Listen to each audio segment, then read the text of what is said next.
Bow, bow, bow, bow. Can't tell if I'm live here, so let's find out. I got a new mic here too, my friends. Let's see here. Hold on just a second. I can't tell if my... It looks like I'm good.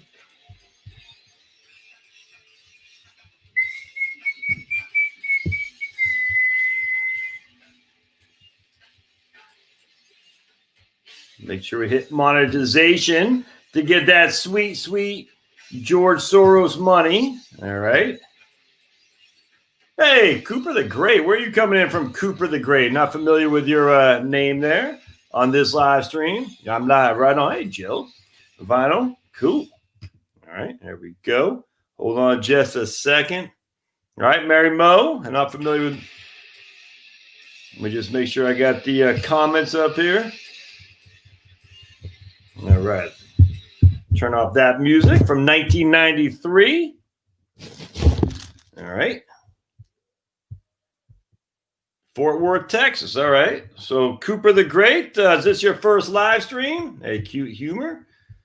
Turn off that music from 1993. All right. Cool. Good. Looks like we're good. All right. Don't forget, if you guys aren't, yeah, I'm going to give you the word on audits. It's actually not nearly as bad as what you think. Right on, Jill. Get both streams so I get double that George Soros money. I got a new mic here, so hopefully this will work well. We'll see. I got to get something better on my phone when I'm driving, so I'm hoping what I can do is plug the mic into my phone while I'm driving because all right, right on, Cooper. I appreciate you commenting here. So I can plug the mic into my phone while I'm driving. So that way the audio doesn't go back and forth. I don't know why the audio is weird on the phone when I'm driving. It's kind of strange. So, Rick Que Paso, right? All right. Conservative populist Trumpian version of Great Reset. I'm not following what you're saying, Bob. I'm not sure what you're implying here. Josh Scanlon. I'm not making bank yet, Jill, on the other one, simply because I need to have 4,000 hours. I'm about 2/3 of the way, maybe, yeah, about 3/4 of the way there. All right. So let's start this party with this article. Share screen.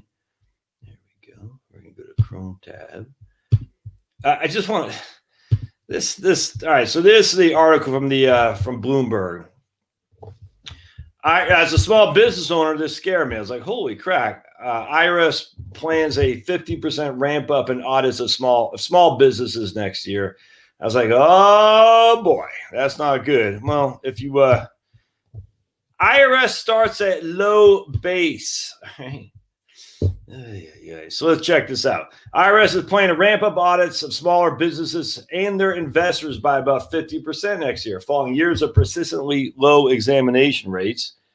Yeah, okay, good. The result could be a surge in audits of companies ranging from mom and pop retail stores and technology startups to investment funds that have historically faced infrequent checks thanks to time and effort.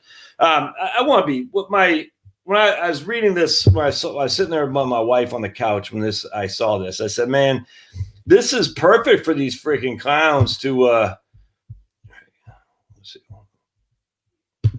that can work. This is perfect for these clowns to destroy small businesses. I'm actually at the stage now where I do believe this is part of a big effort, a coordinated effort to destroy small business. I absolutely do. Small business is the backbone of the entrepreneurial class. Entrepreneurial class does not vote the way the great resetters of the Davos crowd want. And as such, the best way to get sheep to fall is to engage in destroying small business. I'm convinced of that. Now, can I prove it? No. But I'm absolutely convinced they look at small business as the enemy. Also, I believe, too, I think there's something even more dastardly. I mean, that's bad. I do think there's something about if we can drive some of these small mom and pop, a lot of them are immigrants, by the way, out of business. We can get their money. We can buy their real estate at a cheap price downtown and whatnot. That the heretofore was going through pretty high premiums. There's a guy, Turtle Boy, up in Boston. I did a video on this guy, an Italian restaurateur who started a restaurant literally December of this past year in of last year, 2019, in the north end of Boston. Well, I don't know what that means, but I guess the south end used to be the poor people, and now it's not. But I guess the north end is where the rich hoity-toities are, paying big bucks, employed 10 people, and he's fighting back, man. We got a steep Italian American on our side who's fighting back, but that was freaking fantastic. But anyway, long story short is he was probably going to lose. Mayor, the governor, the new Sniffy Joe, has got all of them against him, man. And it's sad. So anyway, he's employing 10 people. He's got no customers. The Karens of the Chads of the world screaming bloody murder that he should be shut down. And he's been fined. He's gonna be driven out of business. And now his property, he built that place out. It's not his. I mean, he's renting it, but he did pay the money to build it out. And now his property is gonna be taken. Literally, it's freaking disgusting. It's disgusting. And the money class will be able to go in there and scoop that up on pennies for the dollar. And either they're going to turn around and use that for public housing, Section 8, because you can make bank on Section 8 housing. We know that for a fact. But I don't know what they're going to do with it. I don't know. But it's just, or they're going to put highfalutin condos. I mean, one of those things. It's some evil crap. Or they could be a combination. So if you probably don't know Alexander, let me tell you what. I'm gonna show you guys something. This is nuts. I'm going to show you. Let's go to Google Maps. All right, we're going to go to Google Maps. I'm going to show you guys something. This is freaking crazy. All right, so we're going to go, and I'm going to come back to this article because we're not done with it yet. All right, so let's go. We're going to come back. All right, so I'm going to show you Google Maps. We're going to show you Alexandria, Virginia. All right. All right, so this is the Potomac River right here. I'll make sure y'all can see that. Can y'all see that? Yeah, all right, sweet. So here's the Potomac River. Let's go to satellite. And if you're not familiar, Alexandria is freaking awesome. I mean, it's liberal as can be, but it's an awesome town. It's freaking fantastic. I love it. It's just liberal as all can be. My kind is not welcome there. Let's just put it that way. Anyway, so here's Reagan right there. That's the airport. It used to be National, now it's Reagan. Here's GW Parkway going through. I used to take this all like freaking every single day. Anyway, here's Old Town Alexandria, and here's the Potomac River. It's insanely gorgeous. We're gonna come down here. Yeah, this is gonna be funny because what you're gonna find is right up around in here is public housing, right on Pitt Street, if I can recall correctly. Let's look. There's Lee. Where's Pitt Street? Maybe it's Lee. Is Pitt Street Lee? I think Pitt Street is Lee. Anyway, it's one of maybe it's Lee. But anyway, right up in here is public housing. I'm drawing a blank where that was. It's been a long time since I lived there. Yeah, I can't remember. But anyway, the issue right here, Alexander. So that's part of it right there. I think it was Pitt Street for some reason. I just can't. There's Washington. Yeah, Pitt Street, right there. There it is, right there. Yep. All right, so what happened? Here's Pitt Street. I can't remember exactly where it was, but some of it is probably it right there. Is public housing. All right, look how close that is to the Potomac River. Let me look at that. There's Pitt Street, public housing, Potomac River, right there. These condos up in here are going for easily $1 million, man. It's insane. So what happens is now these public housing complexes were put there before Alexandria had taken off and is the hoity-toity good time rock and roll place that it is now. But these condos right in here all went up. But what they do is they say, look, if you want those fancy schmancy hoity-toity condos, you're going to have to put some money into these public housing projects. And I guarantee that's what happened. Like I haven't lived in Alexandria since 1993, 94. So it's been 25 years, even more than that. But I guarantee that's what happened. So you have all these fancy schmancy good time rock and roll condos and townhouses, and it's freaking gorgeous. That's the same thing that's going to happen to these places in Boston, in Chicago, in New York. It's going to be the same damn thing. We'll give you some part for public housing, and then you guys can build up these fancy schmancy freaking condos. If you look right here, I'm just going to see if we can't Google Maps. Yeah, let's see. And right, where was it? I can't find Pitt Street. Yeah, let's just dump it right there and see what it looks like here. That's not it. But anyway, these things go for a freaking pretty penny, man. It's nuts how expensive these are. I mean, it's insane. Anyway, they got the public housing. Yeah, I have to. Man, where was that? I can't remember. I think it's right in here, man. Where was that? I can't remember. But anyway, it's around here. So let me drop this here real quick. Right in Pitt. I know it's right in there, man. I could have sworn. Let's just double check. Yeah. Oh yes. Okay. There's that. I remember that right there. It's down this street, I think. I can't remember, but anyway, it's nuts. And the same thing they're trying to do in Boston. Just while we're on this for a second, I'll show you where we used to live here in Alexandria, Virginia. So what they try to do, there's Braddock Road Metro stop right there. And I'm trying to remember, they were trying to build the Redskin Park on the, I think it's right. Do they put condos here? I think they might have, man, because it's right Braddock Road Metro. This used to be called, I forgot, Potomac Yards. Yeah, right there. Oh, man, they built condos there. Crazy. Nuts. All right, so let's show you where I used to. So that's where I used to walk to right here. And there's it used to be a 7-Eleven right down here. Let's take a gander. East Braddock Road. Yep. It used to be a 7-Eleven. Yep, right there, 7-Eleven. And when I first got out of the Army, my dad had a house. He rented a house right Christ Church. I think it was right in here, right by Ramsey, if memory serves. Let's drop it right there and see. Yeah, right up.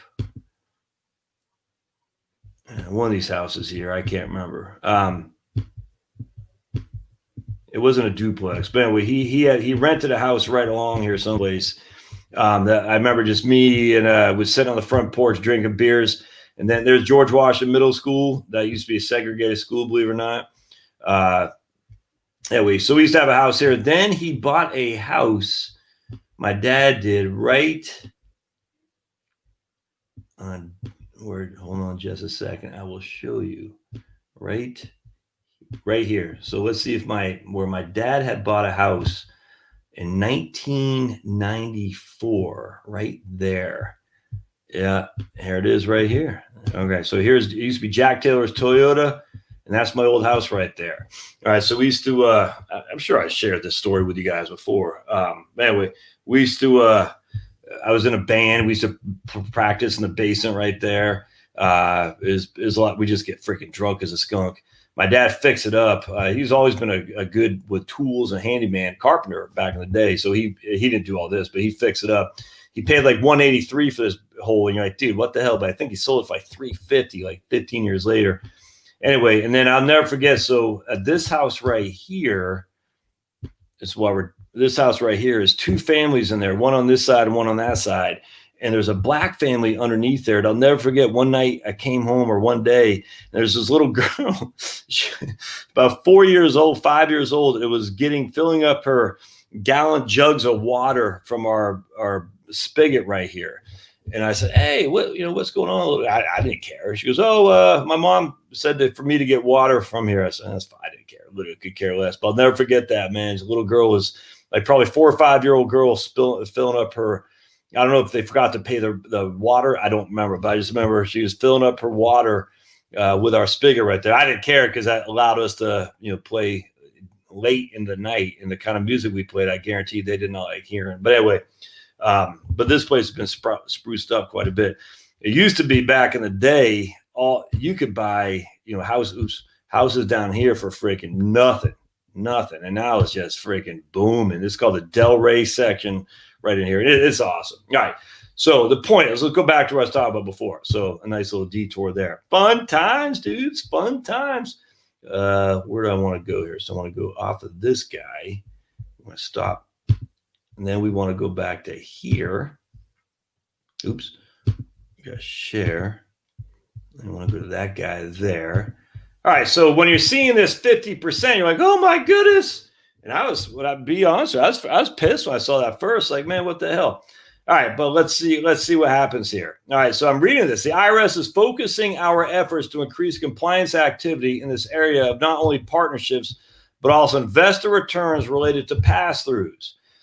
We are planning for 50% more than we had in previous years. Pass-through entities are going to be like sole proprietorships. Obviously, well, sole proprietorships won't say they're pass-through.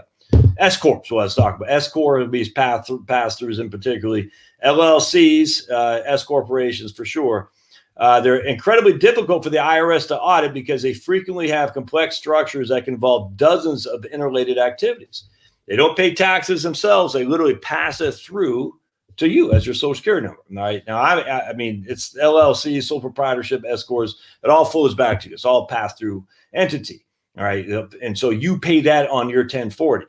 But check this out. That sounds bad. Oh my goodness, a 50% increase. But the IRS only audited 140 partnerships out of more than 4 million in 2018. They audited 140 out of 4 million. So a 50% increase is going to put that up to 210. Not that big of a deal. All right. And then that's down from for S corporations, another type of pass-through entity. They audited roughly 400 in 2018, or less than, 1/100th of 1%, 1 basis point. It looks like of returns filed. 1/100th of 1% of a percent, I should say. So a 50% increase, that's not that much. So anyway.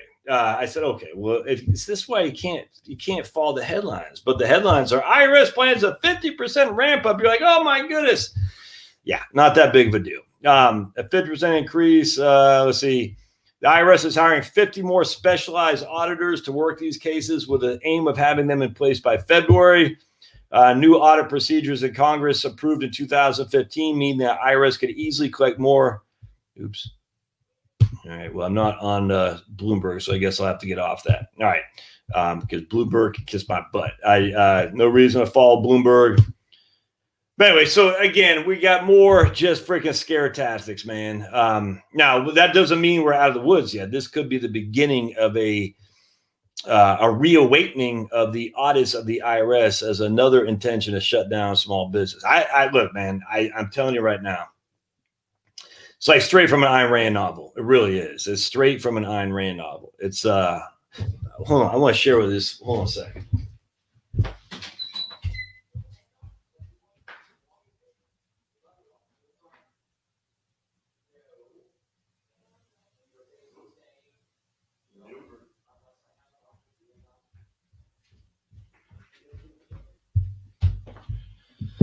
All right, so I'm reading this book I got for myself for Christmas, The Politically Incorrect Guide to the Civil War. And one of the reasons I was reading this is I was reading a liberal's book of the rise of the radical right from the early 1980s. I forgot the dude's name who had written it. He's died now, but it's a liberal guy. And this one, liberals used to be fair-minded to give both sides of a perspective that at least be fair. They might not have they disagreed with it, but at least they give you a fair perspective. God, Guns and Guts is the name of that book I had read. I read that a long time ago, and it took me a long time to get that off of Amazon, but I was finally able to get a copy. It was just interesting reading it from the late 70s, early 80s. This guy, Philip something, Finch, I think. But anyway, he had mentioned the Reconstruction stuff a little bit. He gave a little bit of short shift to it, but it's very interesting because that was what, as a Yankee guy born and raised in Maine, I had no clue how bad Reconstruction was for poor white guys in the South, or white people. I mean, horrible, because the carpetbaggers and the unionists really, they took out their anger on obviously the slaveholders for sure, but slaveholders had the money. It's the poor whites that were disenfranchised, and that led to a lot of the racial animosity that we still have to deal with today. Not saying it's right or wrong. I'm just saying it's historical for sure. Anyway, but you don't hear about that. You don't hear about that anymore. It's sad. You don't hear anything about history in the way history really was, because everything has to be tarnished. Like, oh, it's racist or not. It's just nuts to me. So anyway, I think I posted Lawrence, some school in Massachusetts, Lawrence, they're getting rid of now Homer, the Odyssey. And the freaking English teacher literally posted on her, LinkedIn feed, say, ha, ha, ha, I was able to successfully banish Homer from school. I'm like, this is crazy, man. This is almost literal book burning. So I want to read you this quote from Philip Sheridan, General Sheridan. You familiar with him? Philip Sheridan's maxim of war: the only good Confederate is an impoverished Confederate. Death is popularly considered to be the maximum of punishment in war, but it is not.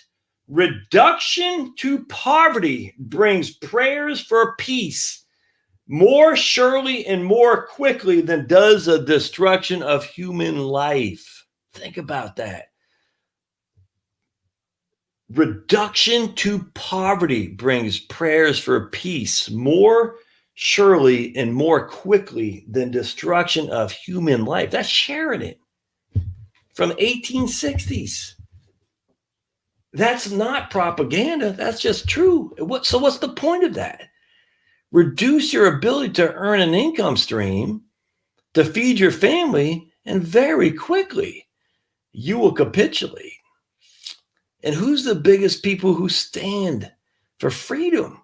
It's entrepreneurs. Inherently, they're optimists. Reduce them. You have a bunch of big government types, and you have a bunch of big business types working in cahoots. It's freaking fascism 101 right there. Scary stuff, man. It's freaking scary stuff. Get rid of the entrepreneurial class. You just have the managerial class and the oligarchs, and the managerial class doing the bidding of the oligarchs, and the rest are just there for their UBI. It's freaking scary, man. And that's what's happening. In fact, I was listening to my man John Walters, the Irish guy today, being interviewed again by Dave Cohen over at Computing Forever. Can't watch Dave on YouTube anymore because they banned half his videos, so it's on BitChute. He's talked about he's reading a book about the neo-fiefdom, I think is what it's called. I think an Irish writer has talked about there's going to be a neo-fiefdom coming down. Basically like the old days where you had, the kings and the, what do they call it? The guys underneath the kings, the dukes and stuff, and everybody else is sharecroppers, essentially. I believe that's happening. I believe right in front of our very eyes. Somewhat optimistic in the way, though. John was a lot more optimistic than Dave, but John's like, look, humanity isn't set to be enslaved. It's just not. Humanity will, now that doesn't mean your individual station in life will be free. It just means humanity as a whole is not set to be enslaved. Humanity will seek freedom. Maybe. He's a lot more optimistic than I am, but he was saying, look, I'm not saying in the next 5 years it's going to be like that. I'm just saying humanity as a whole won't suffer fools for long. They will reorganize and take back their freedom. We shall see. But anyway, so I thought that was pretty interesting. So the point about this whole thing is headlines. Don't let the headlines it's such fake stuff, man. So many fake things on headlines. Like, oh my goodness. It's just fake stuff. All right. So I also want to go into, I want to look again at trading economics here today to revisit, let's see, the state and the state of the world financially. All right. I have no idea what the markets did today. Looks like the S&P is up a couple points. NASDAQ was up 0.25%.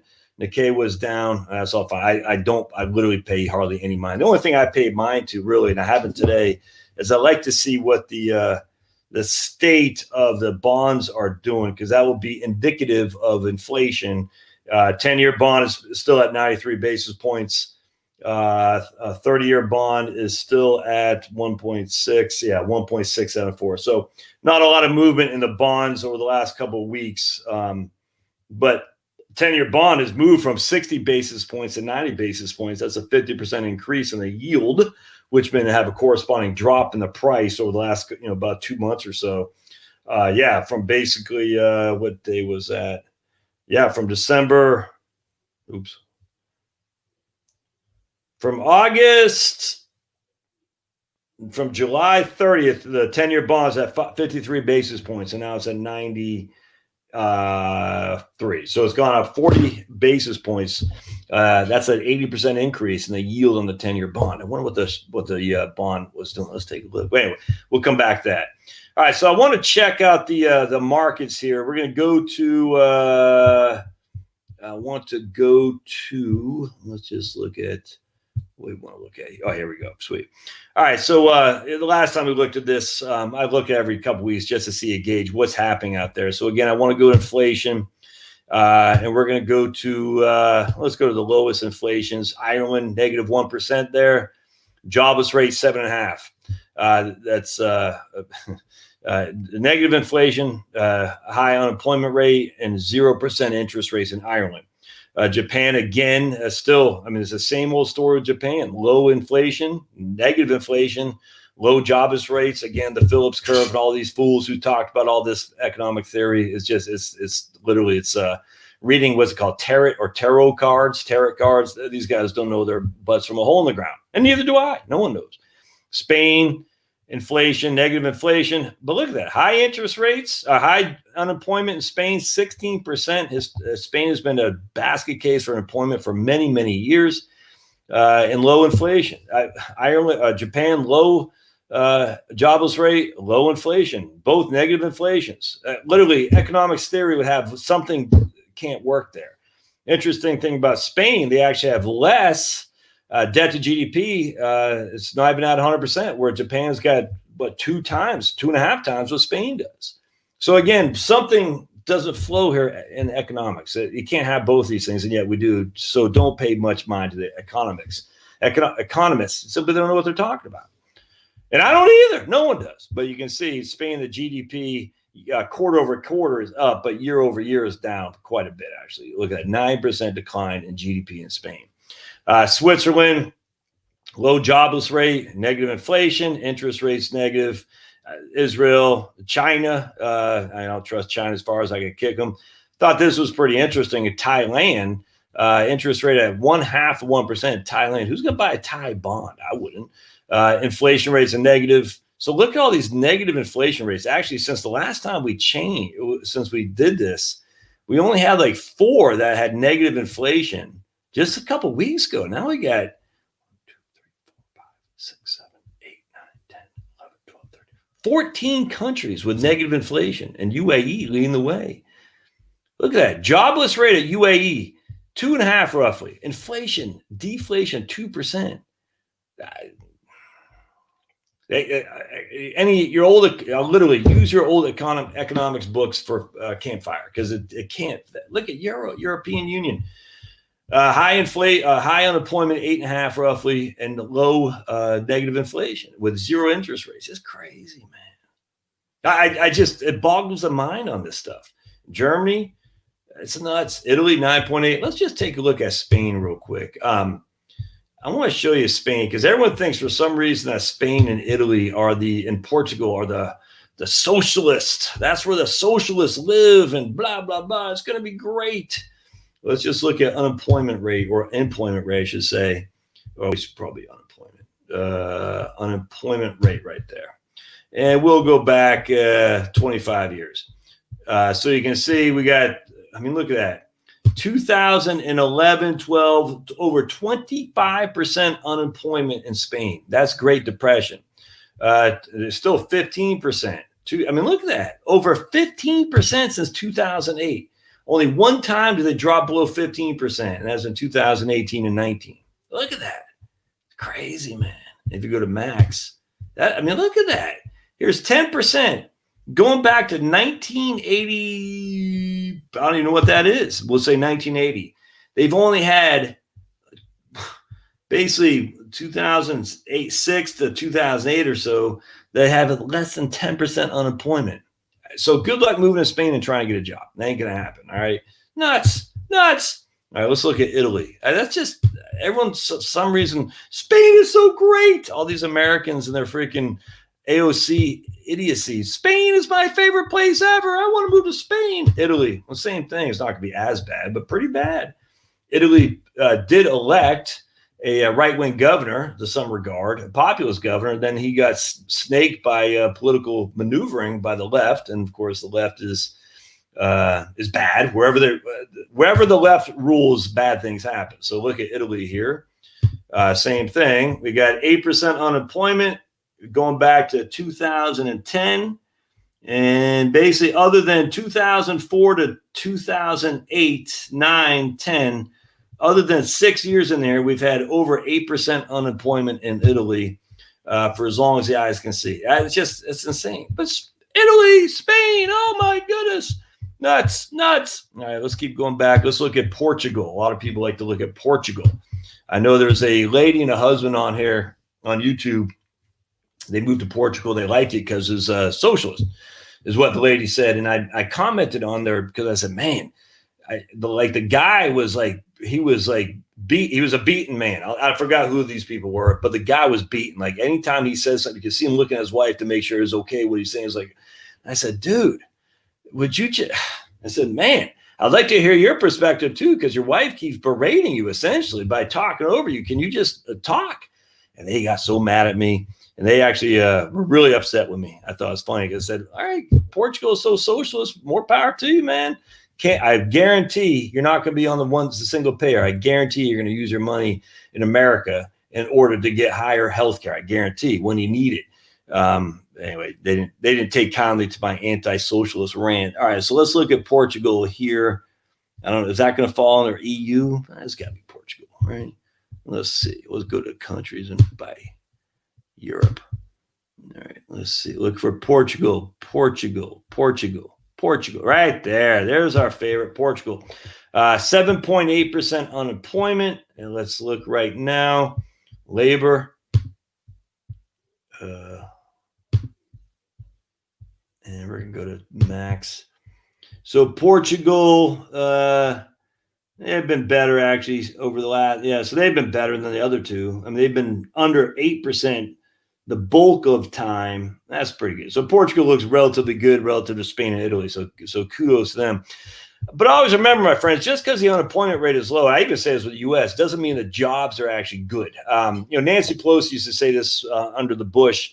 When Bush was running, she goes, Mr. President, where are the jobs? Where are their jobs? And it's like, they're here. And then they say, okay, well, the jobs are here, but they're not very good jobs, what she said. And there was some legitimacy to that, frankly. I actually completely, again, I mean, this is where the Democrats just lose their minds. For some reason, some of their arguments make sense, and then they have to go way too woke. And you're like, I can't. But that argument made sense. And the reason that argument made sense was because they weren't good paying jobs a lot. They're mostly, I don't want to say temp jobs, but what used to be a good roofing job was now being served by either illegal or low paid immigrants. And look, man, those guys are busting their butts. I got no qualm with that. But they are displacing American workers who are making more money. That was just a fact. And people say otherwise are silly. In fact, it was as interesting as I was listening to a guy, an economist, on a podcast the other day, talk about the benefits of immigration, of just unstopped immigration, no borders at all.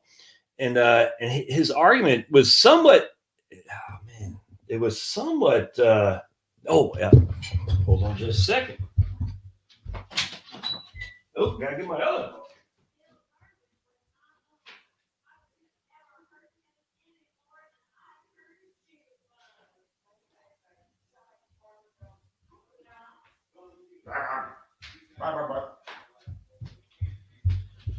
This guy was talking about the benefits of immigration, how immigrants from other countries don't bring their socialist tendencies and whatnot. It was somewhat interesting, but then it's funny because my daughter got this book for me, Hershey, because we love going to Hershey. It was interesting. So I was reading. Hold on a second. I'm going to share with you this picture of this book right here. All right. So in Hershey, right here, in 1937, the 1930 sit-down strike at the Hershey factory ended when farmers and other loyalists entered the plant and forcibly removed union organizers. The strike and community response brought into view long-standing social conflicts between immigrant workers and locals. Animosity began that in that time lingered into the 1950s. The Hershey strike was part of a larger organizing effort by unions nationwide, which led to conflict in other communities. Opponents of the strikers marched to show their loyalty to the Milton Hershey Company and to protest the activities of a small local communist chapter of immigrants who distributed pamphlets critical of the company. Anyway, the issue is a lot of these immigrants came over and were communist from Italy, communists from other countries, maybe even Ireland. I don't know, but communist. It's very, very interesting. It was weird listening to these pro-immigrant people of unlimited borders, unlimited migration, somehow dispute that. They said, no, immigrants don't come over to join communist causes or socialist causes. They come over to be entrepreneurs and stuff. I said, some do, some don't. And his art, it was very interesting too, because the argument was that Pete Wilson in California, the reason California is blue was because Pete Wilson, because Prop 187 in 1994 or 96, I think it was 1994. It's very interesting. I've always hated this argument by people who say that because of Pete Wilson in Prop 187, which is an anti-illegal immigrant bill, that made California blue forever. I said, well, that's not true, because half the black population voted for it. Half the Asian population voted for it. A quarter of the Spanish Hispanic population voted for it. So you can't make the case that, well, Hispanics and inherently hated Republicans because of Pete Wilson's when a quarter voted for it. Now you can make an argument that maybe it drew more Hispanics out later on to vote. That could be an argument. But then how do you argue about the blacks who voted? Do you think the blacks all of a sudden woke up one day and said, yeah, that Pete Wilson, he was racist against Hispanics, a lot of them who are in the same neighborhoods, in the same schools, and are competing for the same resources? No, it's just these pro-unlimited immigration advocates that just like they spew half-truths that drives me up the wall. I love immigrant people coming here as long as we get to choose who comes, without question. I love immigrant entrepreneurs. I think it's freaking, I can't think of a better American dream than some guy coming in here from Vietnam, fleeing Ho Chi Minh or Cambodia, fleeing the Khmer Rouge, Pol Pot, and freaking becoming a tycoon. I think it's, I just think it's the greatest thing ever. I don't like this idea, though, that immigrants at all times, without any kind of regulation or even knowledge of who's coming in, are just a net good for the country. I don't understand that. I think they're net good without question, but these economists on the free trade, the libertarian left, some would say right, I don't think so, who say immigration at all times is unalloyed good. We have evidence after evidence after evidence of immigrants who come here who forget to leave their socialistic tendencies at home. And I don't think that's good. Anyway, so it's very interesting. I love Christmas. I get all kinds of books. It's fantastic. I haven't read this yet. I just looked at the pictures. That's how I always start, looking at the pictures. It's just interesting. So that podcast was on the Cato podcast. Let me just find it real quick that I listened to. The Cato, right now I'm listening to Derek Hunter interview Michael Schellenberger about Apocalypse Never, who had written the book that talked about how fossil fuels we need fossil fuels, man. We're living better because of fossil fuels. This idea that climate change is going to destroy human beings. He said, how could that possibly happen? The only way you can destroy human beings is by starving them to death. And if you think global warming is going to do that, that's just silly. Global warming is not going to starve people to death. Anyway, I can't remember that. Anyway, if you look at the Cato Institute podcast, if you do listen to podcasts, you'll be able to find one of the recent things about immigration, how unlimited immigration is a benefit to the United States, which I don't agree with that at all. All right, so what else do we want to talk about? I had another article I want to talk about here. Hold on just a second. Oh, I want to talk about this. This is silly too, so let me bring this up real quick. All right. Zero edge. Oops. All right, hold on just a second.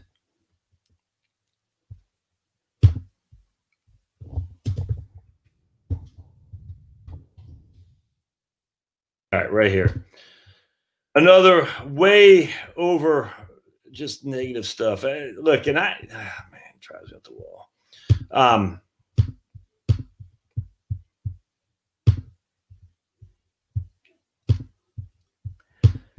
I've seen this flow in my feed in various places. On Zero Hedge, Shark Tank's Kevin O'Leary warns 100 million Americans have no retirement. Oh my goodness, 100 million Americans.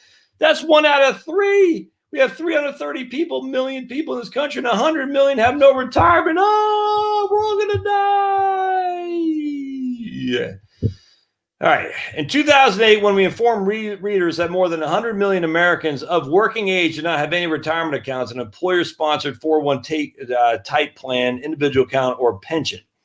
That means the American dream of a modest retirement after decades of work is now a middle-class nightmare. In a world where the virus pandemic is resulting in the Great Reset, small and medium-sized businesses are being wiped out in droves as permanent job loss soars into the millions. Making sense of all this is Kevin O'Leary, star of Shark Tank. All right. He spoke with Kitco News' David Lynn about the retirement crisis and where the average working person has no wealth due to the lack of financial literacy.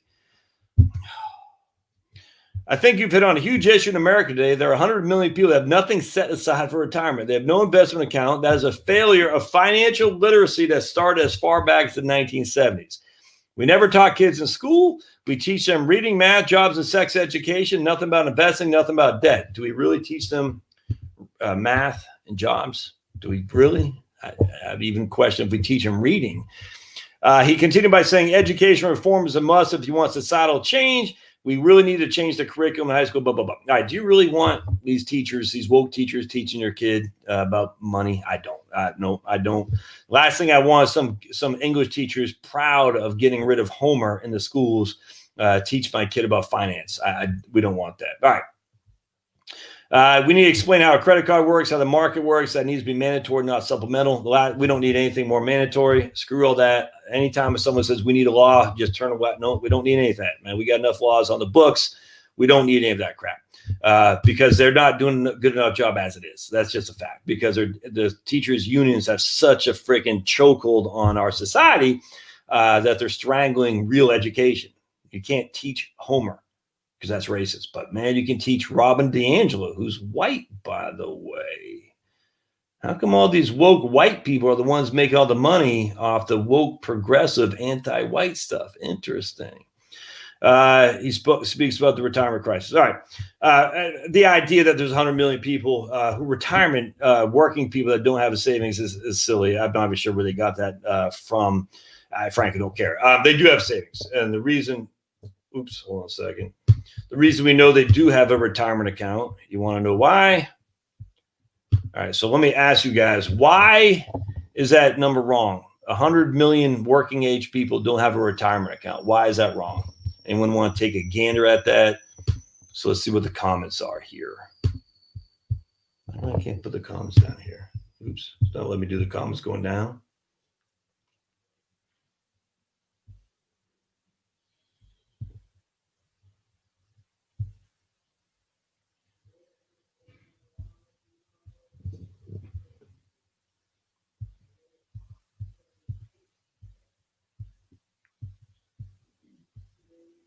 So why is that wrong, my friends, about Social Security? Exactly right, Jill. Yep, Jill and Fran. Because you pay in this thing called Social Security, and 6.2% of your wages go into Social Security. My daughter works part-time this winter, both my kids, but my daughter is the first job she's ever had at a Christmas store where they're engraving on the Christmas ornaments and stuff. She pays 6.24, as does her employer, old Miss Jen, paying 6.24. That is going into my daughter's Social Security account. Now, is that a Ponzi scheme? Absolutely. Absolutely. 100%. Everybody knows it's a Ponzi scheme. To say otherwise is to be silly. But the idea there's no retirement account is just freaking stupid because 12.4% of wages goes into a retirement account called Social Security. Now, people can argue all day long that's not the most efficient, the government, the Ponzi scheme. That's okay. We can make that argument. The reality on the ground is that it is still a retirement plan. They still have Social Security. Here's vital, but Congress can repeal it at any time with a simple vote. Yeah. I always say Rostenkowski, Dan, type 1 each. Just look at that and see if that's going to happen. It ain't going to happen. Not going to happen. So at the end of the day, we can all complain about Social Security. We're all going to say this about it. That's not enough. We can all say it's not very efficient. We can all say whatever the hell we want, but they have a retirement account. That is just a fact. And going back to my book, You Can Retire on Social Security. I also talk about, too, what a lot of people make the mistake on. And this actually drives me crazy. So what Social Security is, remember, you're only paying, let me just make sure I got my numbers off the top of my head, because I got it in the book. How much you're paying in taxes right here.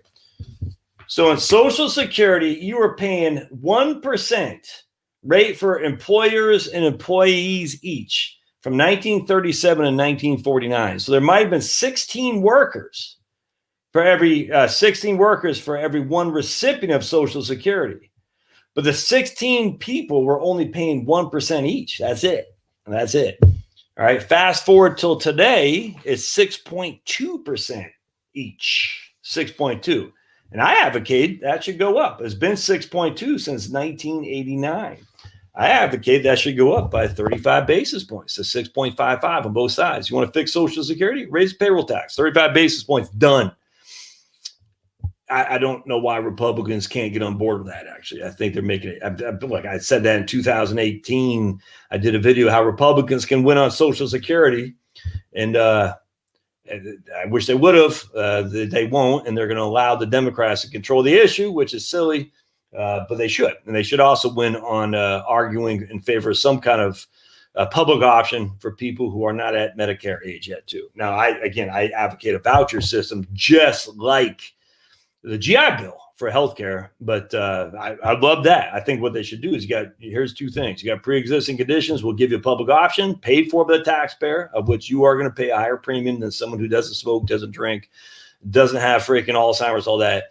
But you'll get guaranteed coverage. Now, coverage and healthcare are two completely different things. Always remember that health insurance is not healthcare. Healthcare is actually seeing a doctor in a timely manner for when you need them. Health insurance doesn't mean crap if you don't get care that's backed up by that.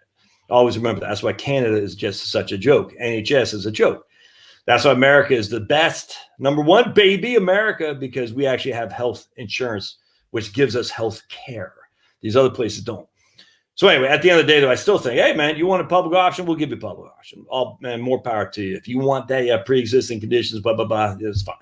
If you want a voucher program where you can pay for your own because you're not smoking, not drinking, not jump out of airplanes without a parachute on, not driving a motorcycle without a helmet, hell, your insurance can be cheap as can be. Me, I don't need what do women get? Mammograms or something like that. But I mean, whatever women gets, I don't need to get 50 years old. Abortions or whatever. I shouldn't have to pay for that. I should just pay for the stuff I need. Cafe. But you want a certain level of public option, all about that. And the Republicans should offer on that for sure. All right. So here we go. First negative on Social Security, and they all come. What is the actual rate of return on Social Security? Isn't it something like a paltry 1.2%? Is it a retirement plan or is it a retirement scam? Ooh, the hits just keep on coming with Social Security. Everyone hates on it. The funny thing about Social Security, and this is where I take serious issue. I did a video on this earlier today about my man at SSA Tools, SSA.tools. And my video is, this is the best Social Security calculator I've seen, except for the fact the guy uses current index rates, which I don't agree with at all. So what happens on your Social Security statement, which I don't have any, I used to have Wanda Worker, I don't see that around here, is what they'll show you is they'll show you your statement, and they'll show you your statement as if you're getting paid this amount today in the future. It drives me up the wall. So you look at your statement, you're like, man, I'm only making $2,000 a month on Social Security.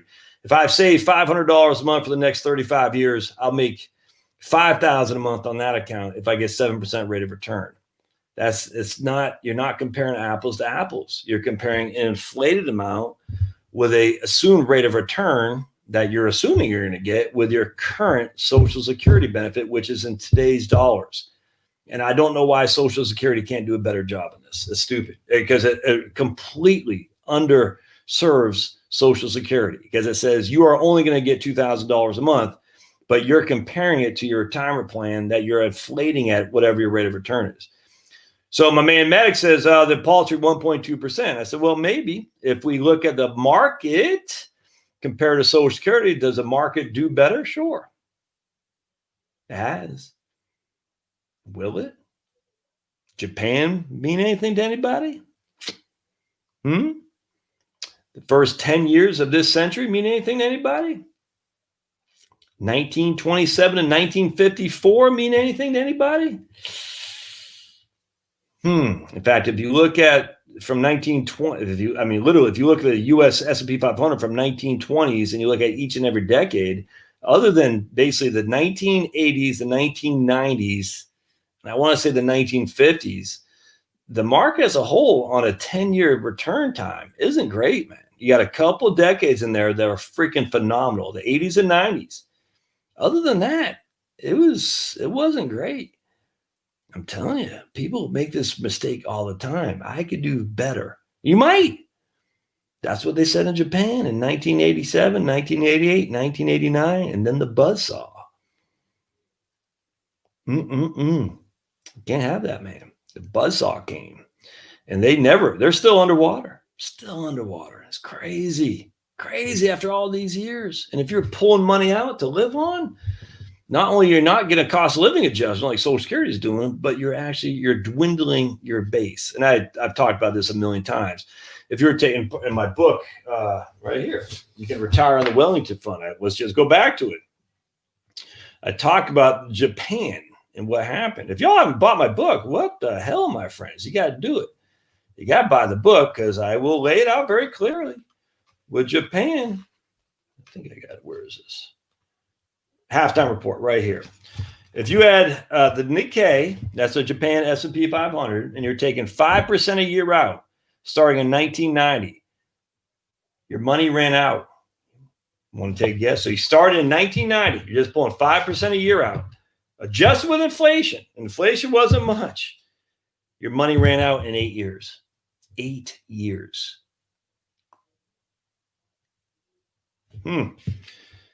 Interesting.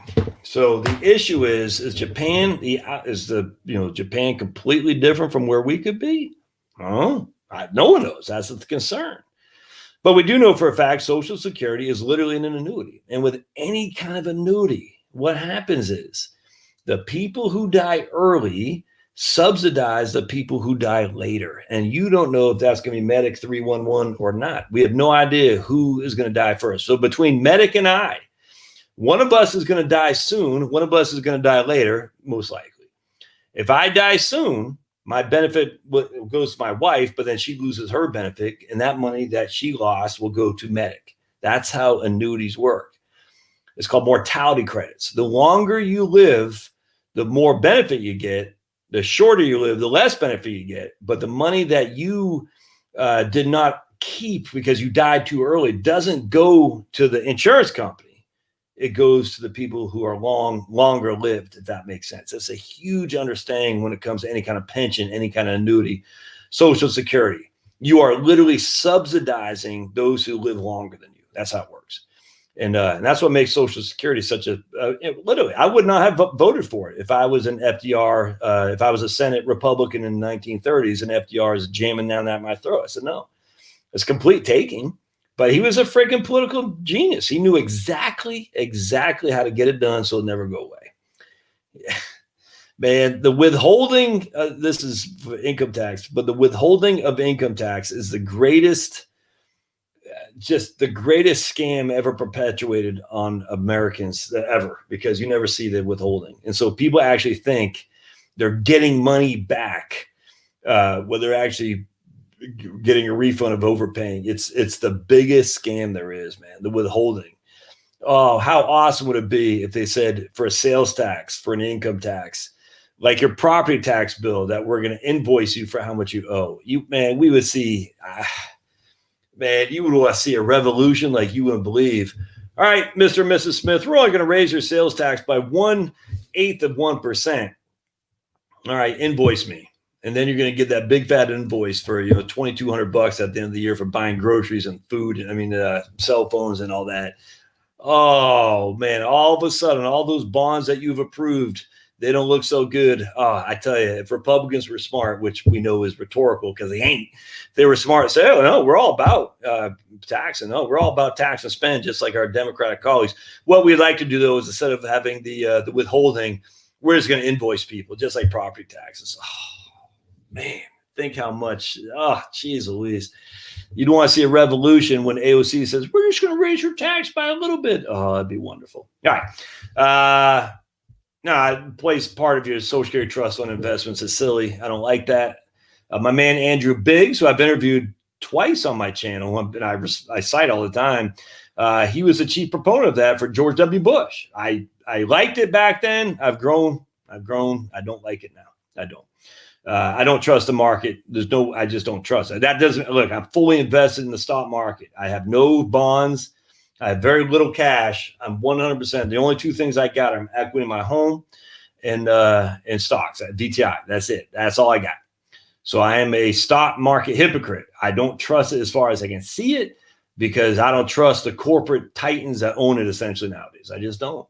More and more companies are going to go private because they don't want to be dictated by the fascists at BlackRock and soon to be Vanguard on how to operate their businesses. So more and more companies are going to go private, which means there's less and less companies publicly traded, which means the remainder ones, well, there's more demand because there's less supply. And so those remainders will have more and more people buying up their shares, which would make the prices go up, but it's also going to make it more volatile. I don't want to get too deep in this, but you can see if you look at the Wilshire 5000, there's no 5,000 stocks that are publicly traded on the normal stock exchanges in the United States anymore. And the reason for that is because companies don't want to deal with being public anymore. They don't. Sarbanes-Oxley, all these laws and regulations are just insane, man. What's the other one? SOX, and then the other one that came out, I can't remember, but they're like, no, we'll just be private. We'll raise capital private, private equity, venture capital stuff. But we're not going to trade publicly. It's not worth it. Not worth the headache. I don't want BlackRock breathing down my neck because I don't have enough solar panels. That's why I say break up BlackRock. Those guys are evil, man. I'm telling you right now. Look at BlackRock.com. Look what their first thing on their stupid website is. The Great Reset. They don't say it, but it's the same freaking corporate globalist Green New Deal agenda. It's nuts, man. It's a corporatist, the globalist. It is the fiefdom society we're going into with the freaking oligarchs. It's just bad. It's bad, and look, man. It is what it is. So you go on for the ride, but we always revert back to what Sheridan said. General Sheridan: death is popularly considered to be the maximum of punishment, but it's not. Reduction to poverty brings prayers for peace more surely and more quickly than does destruction of human life. Poverty is what people are afraid of. So let's look at a couple books on that, as a matter of fact. Because I want to, if you guys don't believe me, let's just go over what poverty did. We're going to look at here's a great book to look at and I just found this book. I was looking for it. I thought it had a red background. It did not. It had a blue background, and I was like, oh my goodness. So we are going to look at this book that you all should buy, and it is called right here, Ersatz in the Confederacy: Shortages and Substitutes in the Southern Homefront. Man, it's literally a diary of what was going on in the Civil War. It's nuts. No sugar, molasses, all that stuff. First published in the University of South Carolina in 1952, Ersatz in the Confederacy remains the definitive study of the South's desperate struggle to overcome critical shortages of food, medicine, clothing, household goods, farming supplies, and tools during the Civil War. Mary Elizabeth Massey's seminal work carefully documents the ingenuity of the Confederates as they cope with shortages of manufactured goods and essential commodities, including grain, coffee, sugar, and butter, that had previously been imported from the northern states or from England. They substituted sawdust for soap, pigtails and ears for Christmas tree ornaments, leaves for mattress stuffing, okra seeds for coffee beans, gourds for cups.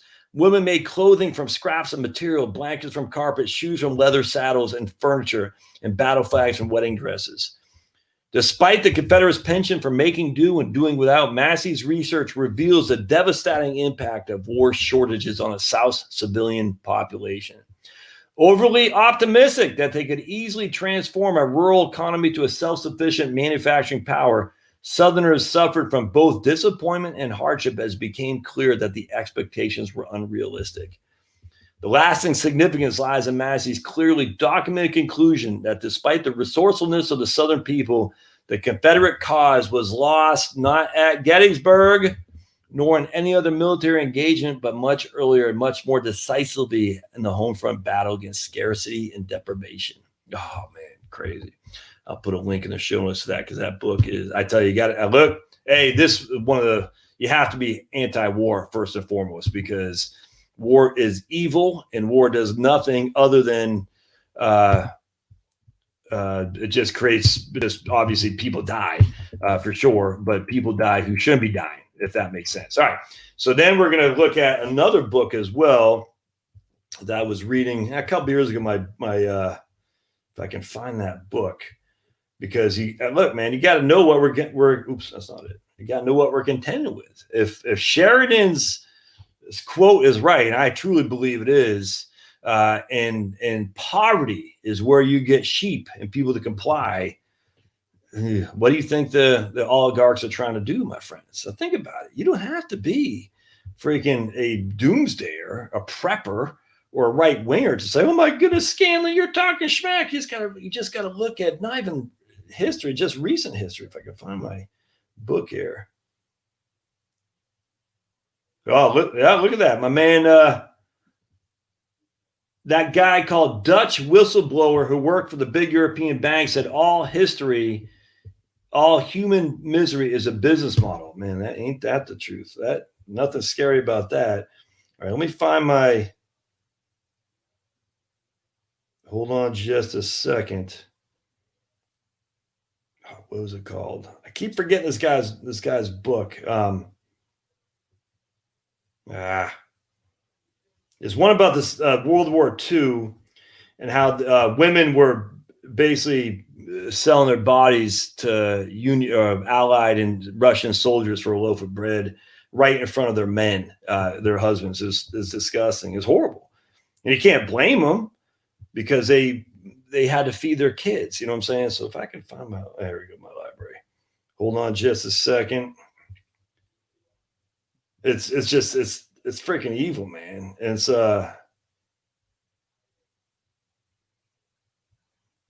yeah, right here. It's called Savage Continent. Oops. Let's look that book up. All right, let's look up. Hold on a second. Right here. Yeah, Keith Lowe. That's what it's called. All right, so let me show you guys this one.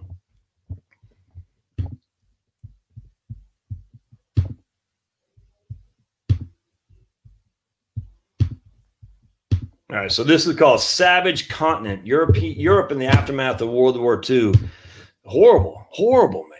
And so what we'll see here is, hold on just a second.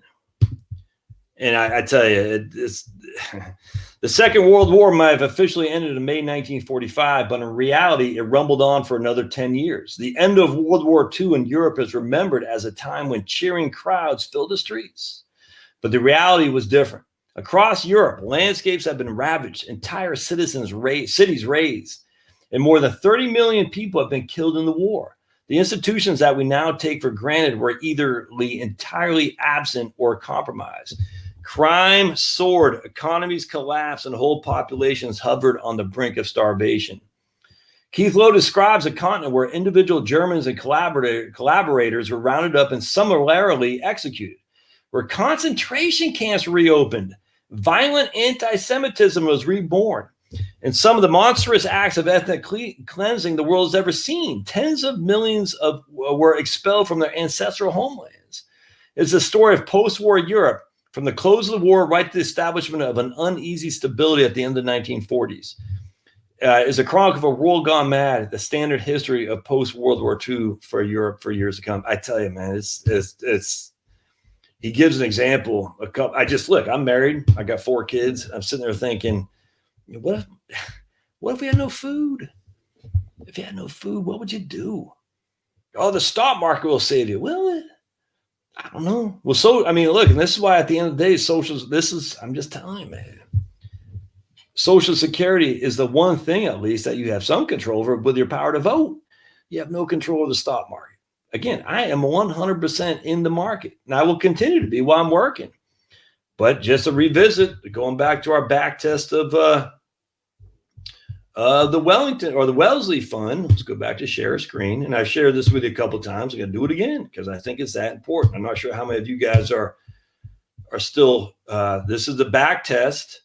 Going back to this is just without taking any income. This is just Wellesley versus Wellington. And no, hold on a second. That's not that. I want to go to VWINX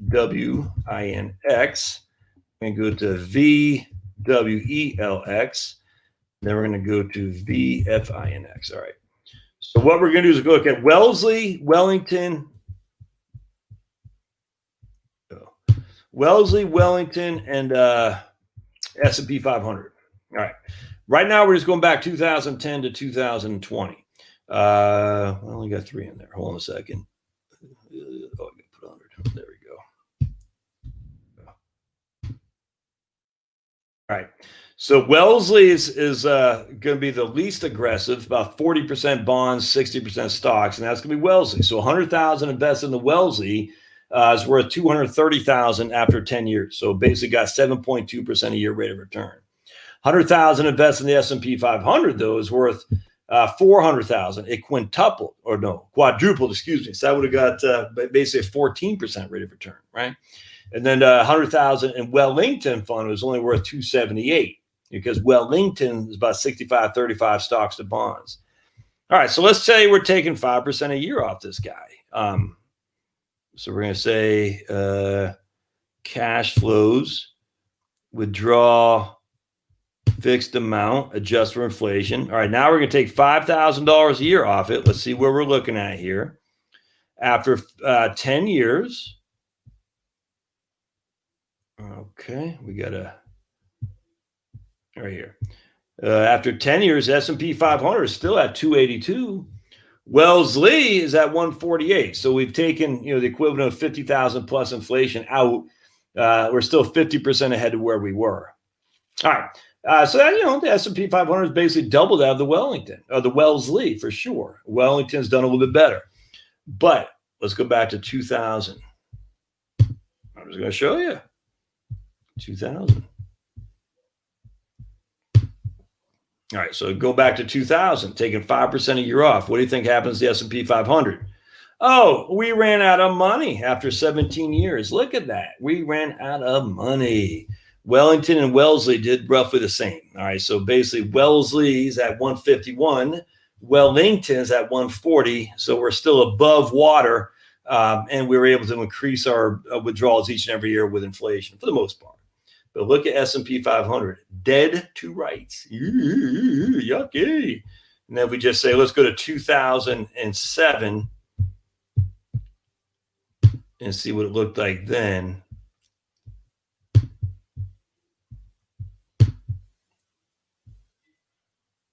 And here we go. 2007. Again, this is just taking 5% a year off. So the S&P 500 recouped where it is down until 2020, but now it's in top shelf, but basically just the same as Wellington and Wellesley. So over the last 10 years, S&P 500 kicked butt, took names.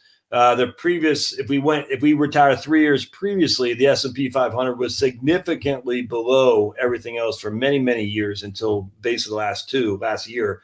If we go back to 2000, the Wellesley and the Wellington just stayed safe where the S&P 500 got smoked. the point about that is Social Security did not get smoked. Social Security continued to give you a benefit you could not outlive. Tax a lot more efficiently too, by the way, than any of these if these were in IRAs for sure. So just always remember, don't discount Social Security, man. I look, and I'm a far libertarian, right-wing Republican. I just, at the end of the day, it is what we're dealing with. We have to deal with the reality on the ground. The reality is Social Security is a backbone of your retirement. The interesting thing, if we go to the full since 2007, S&P 500 actually averaged much better than Wellington and Wellesley over that time. Interesting. Average much better, 9.1 versus 7.8 versus 6.96, but we only have that much more to show for it. Interesting, because the cash flows. If you start looking at cash flows, this total return stuff is irrelevant. What's relevant is your cash flow. Time-weighted returns, or I can't remember what it's time-weighted returns. I think it's I forgot what it's called. We're taking cash out, but you can see here 6.96 for Wellesley. Well, Wellesley was only 145 versus 128, only $17,000 behind, even though it looks significantly worse. You got to be careful when you're looking at these numbers, when you're looking at cash flows. This just says raw data. What'd you start with? What'd you end up? What'd your returns get you over the course of those 13, 14 years? Okay, you average that, but that's not what you got from a cash flow perspective. I hope that makes sense. I wonder if we got in here, if we can go to, I wonder if we can go to like the K. Let me just see what the K index ticker. Let's see if we can find something for Japan. Yeah,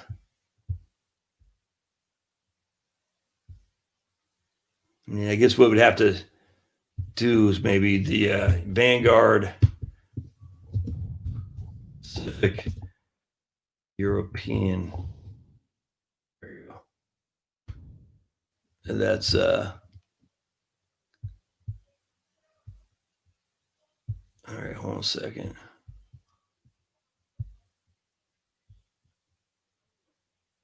What is that phone ticker, man?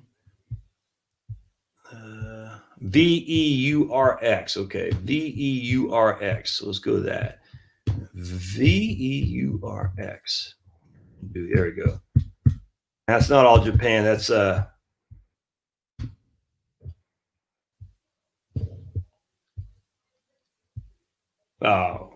shoot. Okay, so let's we'll just get rid of Wellington. VEURX. There we go. We'll get rid of this guy.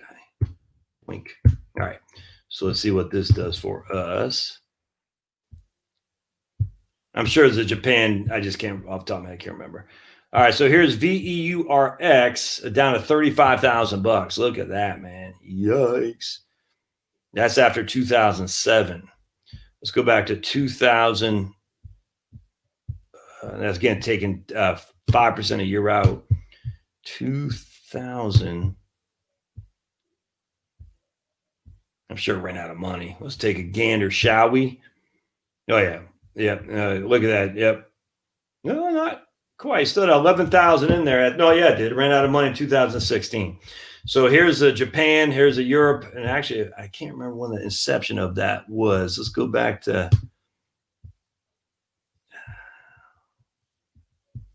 Can I go back to 19? I don't know if Vanguard had that fund back then. I can't remember. Let's see. Let's see. Go back to 1990. Yeah, so here's the Japan European Index. Not pretty good. It's at 997, where Wellesley is at 310. The S&P 500 is at 9. Wait. Oh, wait a second here. Hold on a second. What am I? Oh, that's right. Here we go. So this is the European index is at 310. Excuse me. So after 1990 to 2020, that's 30 years. $100,000 is at 310. If you would have had the Wellesley, you'd be at 500. If you had the S&P 500, you'd be at $1 million. Anyway, all right. So let's stop there. Let's see what kind of thoughts, questions, concerns you guys have. So let's see what we got. All right, let's see where we are here. Immigrants of the past are not the same as today. 78% of immigrants today are on some form of government assistance. Yeah, that's, I agree. Yeah, what's amazing is Vietnam is being more capitalist than the United States. Yep, ding, ding, ding. Couldn't agree more. Plus, real estate grab gives them land to build. If I can do that. Yeah, there we go. Real estate grab gives them land to build affordable housing, rent, attractive to get the sheep back in the inner city. Yep, I could not agree more. So Max is buying 5 acres in Wyoming.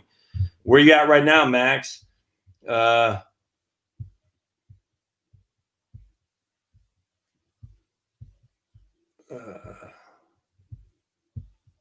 People don't want liberty, want to be taken care of. Man.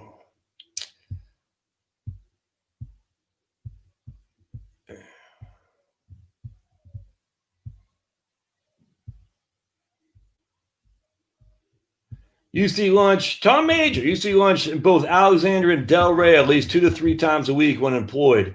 Yeah.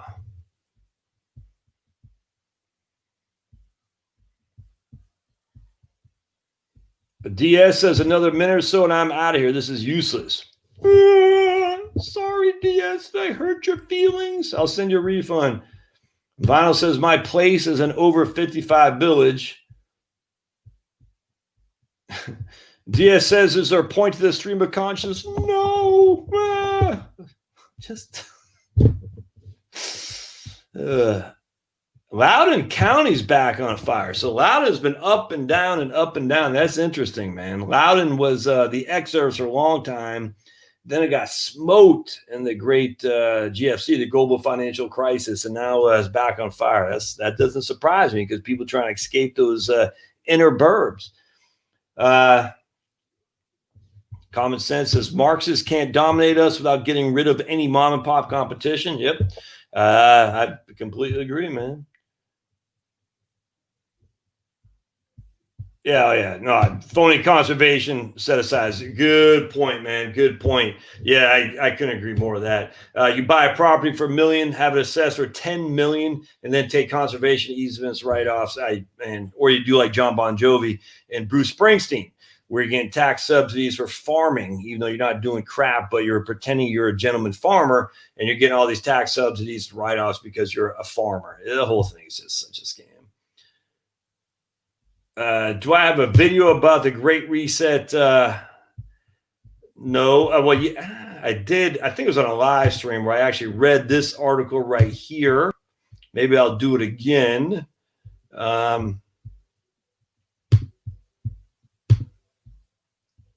Here's one. Millions of Africans are being sacrificed to extreme poverty, premature death on the altar of green energy. I'll read that one, but I don't want to read that one today. I want to read...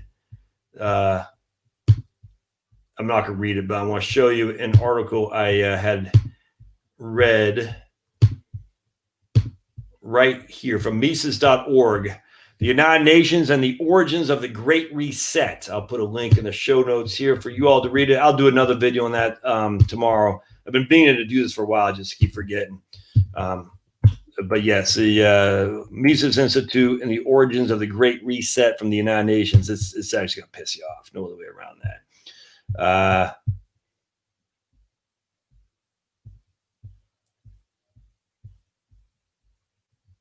All right. Let's see what else we got.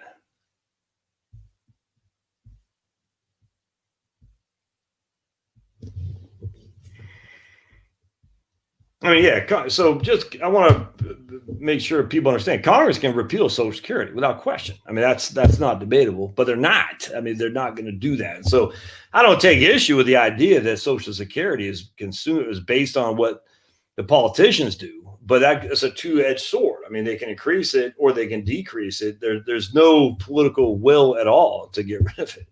So we got to be realistic here. It's kind of like being realistic about the fair and honorable elections. I mean, it's like I was telling somebody today, we're emailing back and forth. I said, look, man, we all know what happened, but the question is, what are you going to do about it? And there's nothing to be done, man. It is what it is. It's a done deal. It's locked and loaded. So just got to deal with it. I guess in my eye, all that blinking, maybe get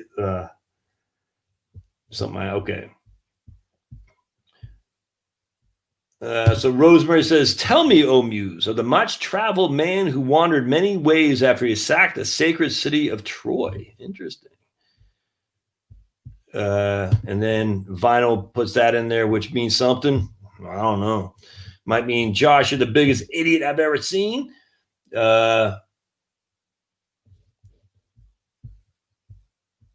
All right, my previous employer puts in 6% of my salary, no match, plus takes 3% of your salary and puts in a Vanguard target fund unless you change or stop it. Yeah. All right. All right.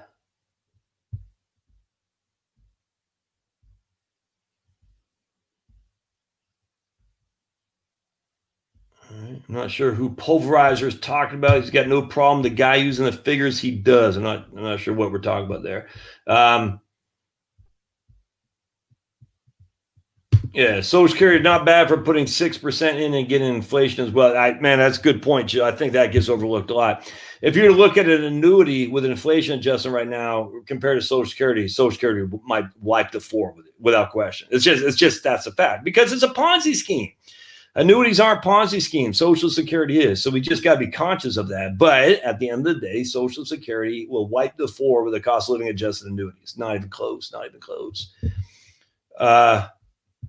Rosemary, Josh attracts a literary crowd. I haven't read the Greek classics by working bookstores for many years and used the bookstore most recently. Oh, that's fantastic.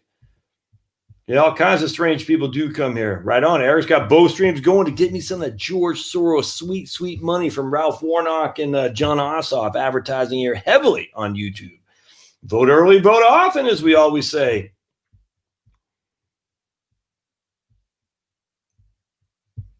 All right, so we've heard this a million times on Sunday. Read that Social Security Trust Fund will be broke after 2029 and a 20% cut across the board if not corrected.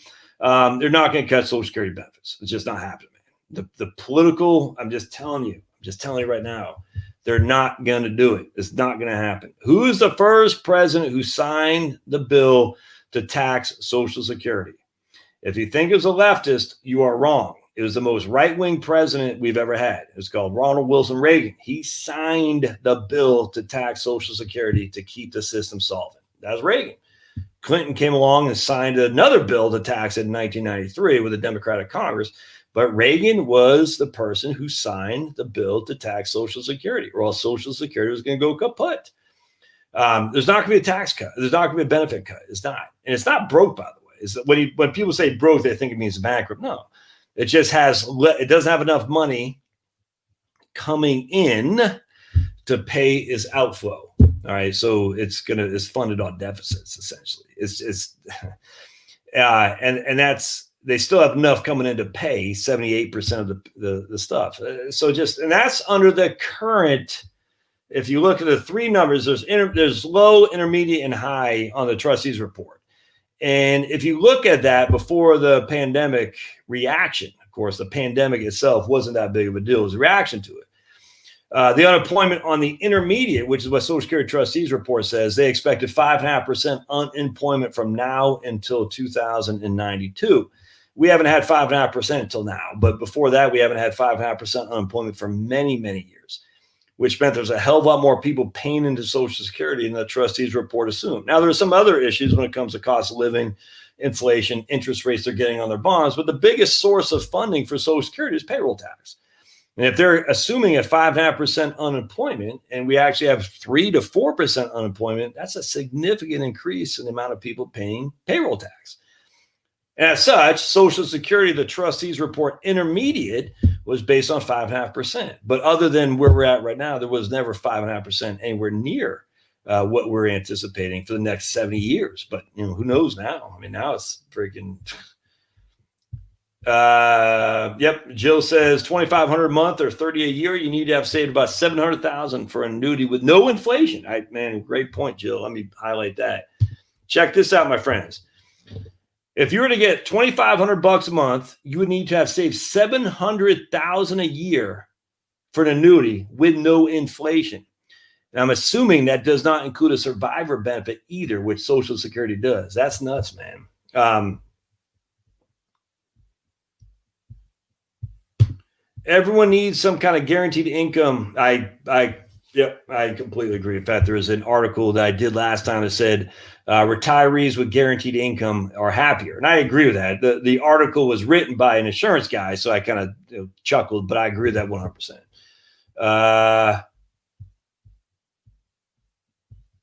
No consumption tax. Well, that's basically sales tax. I don't like consumption tax. I don't like VATs, value added taxes. No. Consumption tax is a regressive tax. A sales tax is a regressive tax. And as such, the income tax is actually fairer. It's a progressive tax. It takes more income. People make more income, pay more in tax. And that's where the progressive nature of the income tax is better than the regressive nature of a sales tax, because a sales tax is a flat tax that people who can't afford, they can't afford the nice house like I have, they pay the same sales tax on that loaf of bread, just for simplicity than I do. And that's regressive. But I mean, at the end of the day, the way to round the sales tax is not to consume or to grow your own or to barter. I get all that. But yeah, I'm not a big fan of the consumption tax at all. Certainly not a fan of that. That is horrible. It's evil. Do not fall for the VAT tax stuff that Europe has. If it comes from Europe, is bad. That's all there is to it. All right. Running a business and writing my own paycheck was the most educational thing I've ever done. No one understands payroll tax withholding until you see them from the other side. Could not agree more. Rosemary, trust me, writing checks to the IRS every month for a self-employed, it gets painful. Yes, and Jill says if you want to have guaranteed type income, you need to put in money and share the risk with others. I could not agree more. That's how insurance works. Yep. What about all the IPOs, says Vinyl? I really don't pay that much mind to it. All I know is the Wilshire 5000 is the Wilshire 3400 right now. So, yeah, that's a General Sheridan. Yep. Janine is late, always cooking dinner when you start, because Janine is calling in from California. Yeah, so the guy called Dutch Whistleblower who worked for the big European bank said all human misery is a business model. Yeah, man. Yep, and that's why prostitution should be legal. It's nuts. I mean, people don't like that. Christians, look, man, just because it's illegal doesn't mean it's not being conducted. This is where the legality and the illegality of human nature is silly. You can't legislate morality. You just can't. It's people are going to do what people are going to do, regardless of what your God says, regardless of what your laws say. People are going to engage in prostitution. They're going to engage in freaking smoking dope. They're going to engage in drinking beer. All the temperance movements are not. And look, I'm a teetotaler. I claim. But people still drink beer. They will. They're still going to drive drunk. They're still, you can make laws that to regulate people to death. If they're caught drinking beer, they go to jail. At some point, I don't like that. I still find it funny. You drink 2 glasses of wine at a dinner with your wife and you get pulled over, you could get a DWI, but the cops are never around the football games where all the tailgaters are. It's like, where do you think the freaking drunks are truly at? They're driving from freaking football games. Where are the cops there? No, they're going to be harassing Mrs. Smith, who's coming out of a restaurant drinking 2 glasses of wine for a Christmas party. Stupid, man. I'm not for drunk driving. Trust I'm not. I'm just at the end of the day, it's like, if we truly want to eradicate drunk driving, go to the tailgates. Done. But who wants to live in a society where it's just like everything you do, you got a cop breathing down your neck? I don't. AT&T is the worst company I've ever dealt with. They're horrible. Great Rip is here. Just joking, brother. Hey, Kim Honeycutt's on board. I bet Vanguard's got more than $1 trillion. BlackRock's got $7 trillion in assets. I bet Vanguard's got more than $1 trillion. $7 trillion in assets. Guy's name is Roland Bernard. Talks about how evil the big banks are. I'm sure he will not be on YouTube long. Let's look at old Roland, shall we? Book I am reading now, by the way. I just got done reading my man Fritz over at Fritz Gilbert at the Retirement Manifesto. He had his, let's take a look actually. The Retirement Manifesto. Look at his, he had his books he was reading. I love Fritz. He's a good guy. He's a good guy. So he, every book I read in 2020. Oops, let me get back here. And I'm always looking for good fiction because I read a lot of nonfiction, and I do like fiction. I'm surprised that a lot of people say, I don't read any fiction. I find that to be silly. So he had brought me back to John Grisham, actually, and I had forgotten about Grisham. I haven't read Grisham for a while. So I want to share with you hold on just a second. The summons, that was stupid. I'm sorry. I was disappointed. I mean, it's an interesting read. It was just I didn't realize that. Yeah, right here, Fritz said he got a little bit too politically correct for me. I don't know that. I haven't followed Grisham for a while. This book was flat to me, actually. It was okay. I mean, I read it. It was entertaining. Grisham, this guy the guy who dies had an estate worth $200,000, and Grisham saying he's got to lose 50% to estate tax. No, even back in the 90s when this was written, there was no 50% estate tax on a estate for $200,000. It's silly. It's all I get it. But as a financial planner, I'm like, oh man, come on, make it realistic, brother. And then he had the bad guys who just were basically white trash. Rednecks were able to chase this guy all over Virginia to Mississippi and everywhere in between. I was like, yeah, it's a little bit far-fetched. Not a fan of that. But so I'm not reading that. The book I'm reading right now, though, is this one right here. I read a lot, man. I will tell you what book I'm reading. It is called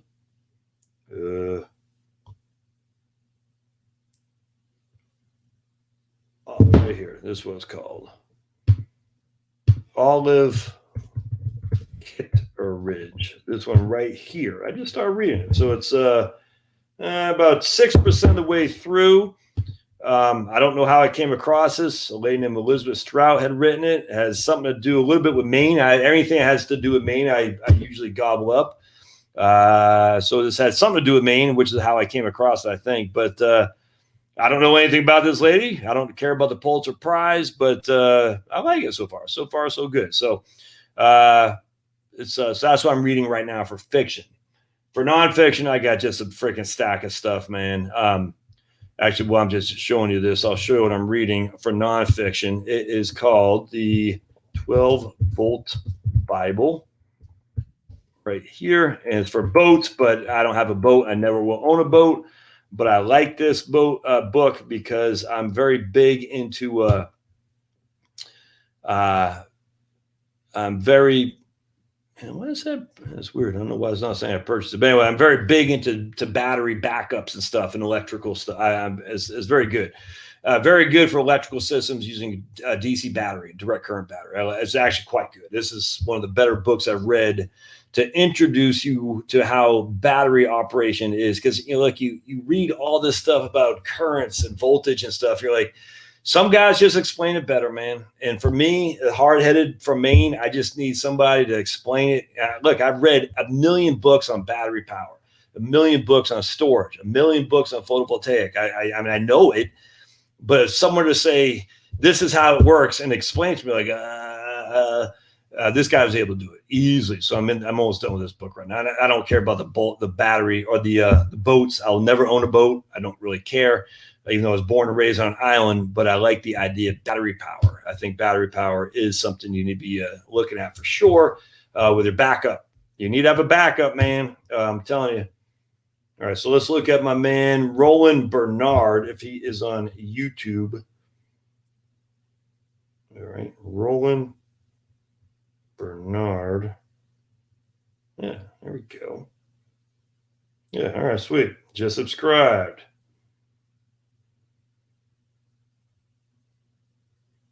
All right, cool. Good. Like it. Big fan. All right, so what else we got here? Unless you own guns, ammo, gold, and seeds, you truly don't own anything. Scott, I met a woman, Red Sox, whose father fought for Germany in World War II in Stalingrad against the Russians. She told me it took him a year to walk back home to Germany.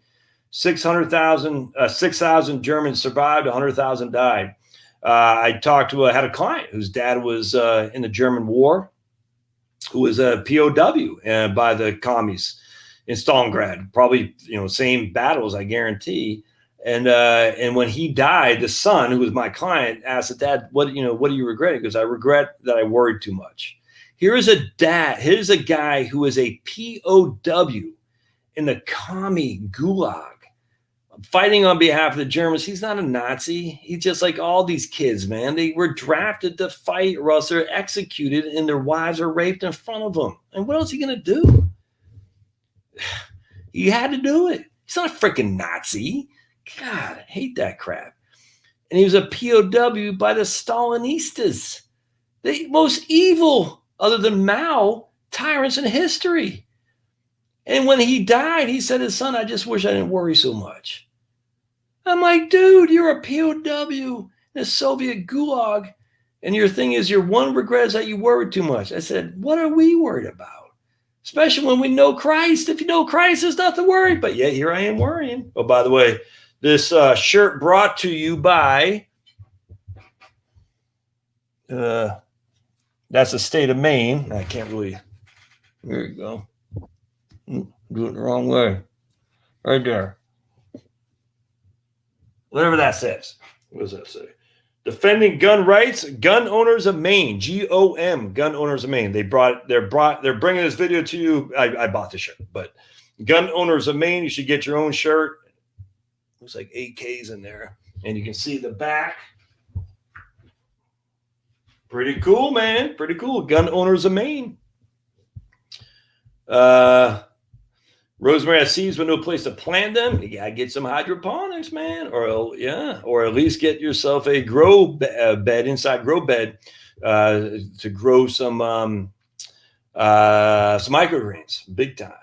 Yeah, 4.5 trillion is what Vinyl says. Yep, I agree with that. All the big banks are too disorganized to be evil. 300,000 employees trying to complicate regulations. Love my Wellesley in Wellington. Thank you, John Bogle. Yep. When I worked at the big bank, we had 180,000 lawsuits against us. We employed over 5,000 lawyers. Jeez. Woo! Vanguard Life Strategy Funds. I just don't like. I like Wellesley. I don't think there's any need for international stuff. Certainly not international bonds. I just don't see a need for that at all. No, thank you. All right. We use a battery bank for a sump pump. Saved us twice while out of town. Power went out right on air. Could not agree more. My grandfather's KIA on the Russian front, says Hans. Hans, you Gulag Archipelago for sure. And of course, I posted this. Did I post on YouTube? I can't remember. Let me show you this other book that you all need to read too. Execution by Hunger. This will Gulag Archipelago by Scholzisky. I can never say his name right. Alexander. He also wrote 1914. But here's another one you need to read. It's. The commies are evil. So right here, Execution by Hunger. Right, this book will piss you off. It's freaking evil. Execution by Hunger, man. The Gulag Archipelago, 1914, from Russia. I tell you though, check this out. Victor Herman. Coming out of the ice. This I think I talked to you guys about this not too long ago. Right here, I got this book. I think someone said it costs like $200 or something, but you get the audio version. $200. Look at that. This is nuts. This book right here is nuts. I didn't realize I got an audio book. That's pretty cool. You should get that. That's 1931. This is a true story. A young American named Victor Herman accompanied his parents to the Soviet Union, where his father was set up a Ford Motor Company plant. In 1918, he was inexplicably thrown into a Soviet prison. It was 45 years before he was able to return. He was a common nightmare. His was a common nightmare during the Stalin years. Those who survived imprisonment and torture were either sent north to do hard labor in the icy forests and mines or into exile. He was one of the few who survived. During his life in and out of the Russian prisons, he fell in love with a Russian gymnast who followed him to exile. She lived with him and their child for a year in a Siberian cave. It was reading this. You're just like, all these people who are so scared of global warming. I tell you, you don't know what cold is, man. And I'm from Maine. I've never lived in a Siberian cave for a year. And when he was there, he didn't have like Gore-Tex and freaking boots like you would have in America. It was freaking nuts, dude. There was this romance destined to thrive even under desperate conditions. CBS, I think, did a movie on this like 1980. I haven't watched it yet, but anyway, get that. I got the paperback. Wow. I don't have it new, but I got that. But anyway, read it, listen to the audiobook, get it, watch it. Oh my goodness. If you read any of this stuff, you're going to come out with you try not to be a hater, right? Because you don't want to be a hater because you love Jesus. But man, you start hearing these people talk about the commies and wear Che Guevara shirts, man, ooh, it's going to piss you off because you're like, dude, these people are evil. The people who are promoting that stuff are either evil or ignorant, and neither is an excuse. No one would be ignorant of Nazi war crimes. Well, the Nazis were nothing compared to the commies. Mao, Ho Chi Minh, Pol Pot, Castro, friggin' Stalin. All right. Guess we'll get out of here, man. Wellington invests in large cap value stocks and then highly rated corporate bonds. And I think some government bonds too, I think. I can't read your comment. Why is it not letting me read? Okay. Toffer's from Maine too. All right. Right on, Toffer. Right on. All right. PDD. Not sure what that is. Oh, here we go. Bitcoin. Yeah, Bitcoin. All right, my friends, we're going to get out of here. We don't realize how, right on. I could not agree more. Starling, Casca. Hey, you from Casca Bay. Toffer, where are you from, brother? I'm from Peaks Island. Are you living up that way? It'd be nice. We got Starlink. I'm looking forward to that very much. Starlink and some solar photovoltaic with batteries. I'm going to need some propane or something like that. You got to get that too. But man, you get that, you're in a good place, man. But I'm waiting for Starlink. I'm not quite sure it's going to be what everyone says it's going to be. We shall see. All right. We'll let you guys go. Mucho gracias. Thanks again for being here. Thanks again for being on my channels in the plural, because I need both channels so I can make that sweet, sweet Soros money. Again, I appreciate it. We'll do another live stream later on this week, and I'm not sure when, but Freeport. All right. Hey, used to live in Cape Elizabeth. All right. My mom married a guy in Cape Elizabeth. I went to Cape Elizabeth High for one semester in 1984 as a freshman. Topher sounds like you're a younger guy. I'm assuming you're a younger guy. 1984, I played baseball for Cape Elizabeth High School, which was a good baseball team. That was before they had football, a long time before they had football, but they had good hockey teams. I remember that. So I was there for 3 months, and never stop hammering commies. Evil personified, man. And a lot of people, just real quick, and I'll let you out of here. A lot of people say, you can stop being so pro-right. Look, I'm not pro-right. I'm pro-right, but I'm anti-left more than anything.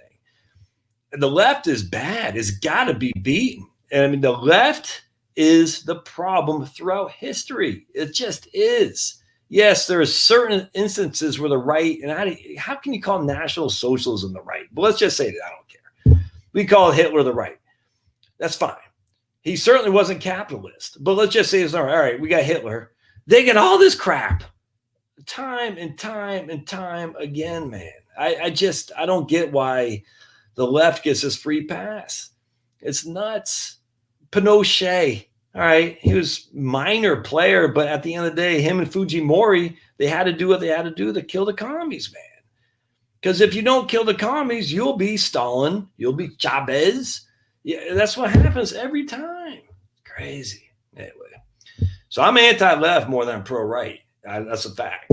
I'm libertarian more than anything. But libertarians live in a lot of fantasy land. That's the thing, man. Libertarians have this fantasy land. Like, oh, everyone's just going to, be good to each other. That's just not the way it works. People want to be in control. And that's the thing about human nature. A lot of people want to be left alone, but all it takes is, again, the 3%. 3% of the population wants to rule you.